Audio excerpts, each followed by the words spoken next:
বহুতে মোক সোধে যে ঠাণ্ডাৰ দিনত এনেকুৱা কিবা আছে নেকি চিষ্টেম যে আমি গাটো অলপ ভাল গৰম কৰি ৰাখিব পাৰোঁ আৰু জ্বৰ নহয়, কাহ কমি যায়, কাহ যাতে নহয়। এটা খুব ঘৰুৱা উপায় দিম আমি। মেছেজ কমেণ্ট কৰি ভৰ্তি কৰি দিছে।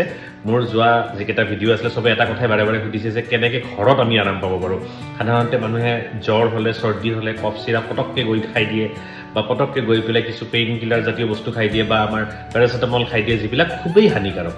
আজি মই আপোনাক দিম কেইটামান ঘৰুৱা টিপছ, যিবিলাক আমাৰ ঘৰত থাকে, আমি বনাই খালেই হ'ল। যেনেকুৱা গোটা ধনিয়া ল'ব, গোটা ধনিয়া যিমান ল'ব তাৰ আধা ল'ব কলা জালুক, আকৌ সেই যিমান কলা জালুক লৈছে তাৰ আধা ল'ব লং। এই গোটেইকেইটা বস্তু এখন টাৱাত অকণমান গৰম কৰি ল'ব। গৰম কৰি পেলাই পাৰিলে অকণমান তাতে ঘি দি দিব। ঘি দি পেলাই গৰম কৰিব। গৰম কৰি শুকান যেতিয়া হৈ যাব, হৈ যোৱাৰ পিছত সেইখিনি মিক্সাৰ গ্ৰাইণ্ডাৰত গুড়া কৰিব। গুড়া কৰি পেলাই তাৰে এচামুচ পাউডাৰ, আপুনি এটা কাপ, এগিলাচ পানী ল'ব। এগিলাচ পানীত আপুনি তাৰে সেই পাউডাৰটো দি পেলাই উতলাব। এগিলাচ পানীত এচামুচ দি পেলাই উতলাব আৰু উতলোৱাৰ পিছত সেই উতলা যিটো মিশ্ৰণ আছে, মিশ্ৰণটোৰ পানীখিনি যেতিয়া আধা হৈ যাব, সেইটো 1 কাপ হ'ব তাৰমানে।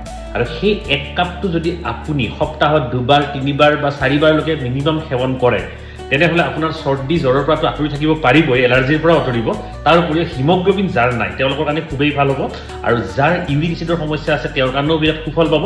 আৰু চবতকৈ ইম্পৰ্টেণ্ট, যিহেতু ধনিয়া আছে তাতে মিক্স, গতিকে থাইৰয়ডৰ কাৰণে খুবেই এটা উপকাৰী ঘৰুৱা দিহা। গতিকে এনেকুৱা ধৰণৰ ইনফৰ্মেশ্যন থকা ভিডিঅ'বিলাক পাবৰ কাৰণে মোৰ পেজটো ফ'ল' কৰিব আৰু এই ভিডিঅ'বিলাক শ্বেয়াৰ কৰিব, যাতে ঘৰতে বহুত বেমাৰৰ পৰা আমি আৰোগ্য লাভ কৰিব পাৰোঁ বনৌষধিৰ জৰিয়তে।